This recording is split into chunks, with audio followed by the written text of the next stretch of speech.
nervous system regulation, you believe has potential to be the foundation of a culture, of a society.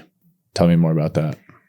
So it's all kind of based on research that shows that our amygdala, our lizard brain, and our logic thinking creative brain, our prefrontal cortex, can't be active at the same time.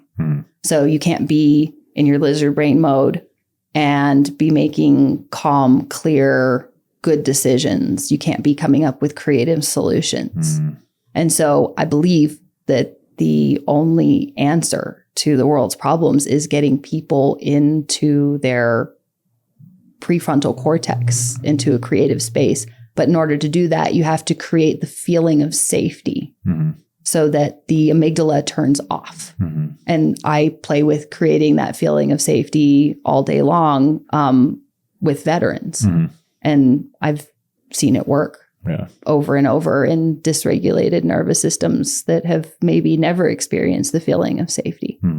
So what things, like a veteran is a perfect example. They go to war, trainings, jumping out of planes, like both physically and mentally, they're just cranking their nervous system all the way up. There's so much tension on it. And so I'm sure you feel it, you know, someone does 10, 20 years, they can't relax. Yeah. So maybe not a veteran. What are some things that you believe are in place in modern culture or current society that is kind of working against our nervous systems? Yeah. I mean, I think the entire capitalist structure is very effort-driven based.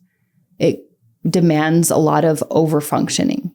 And the moment that we reach for something that's beyond what feels safe in our body, when we're over-efforting, we drop into that amygdala kind of lizard brain state. And so we check out of our bodies and we get through it in panic mode.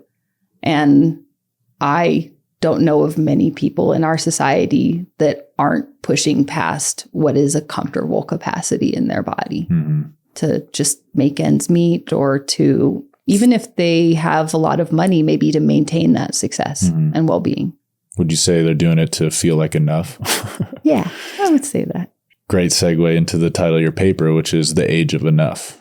So what does enough mean? And then I'm going to go ahead and read kind of just some takeaways I gleaned after I read it. But what does enough mean to you? I think it embodies a feeling, you know, a feeling of contentment and satisfaction. And I think in order to kind of explore what that means, we have to define what I believe is the opposite of enough. I think it's the feeling of scarcity. And I think the fear of scarcity is what drives, I would venture to say, maybe all of the dysfunction in the world and in society. And not just scarcity of money or food or basic resources, scarcity of connection and relationship and support. And I believe that the opposite of scarcity isn't necessarily enough. What feels like enough to our nervous system is connection. Obviously, you know, we have our basic needs that need to be met, but when those are met, we still have a society that's profoundly dysregulated. And one of the things that's a common theme is the feeling of disconnection.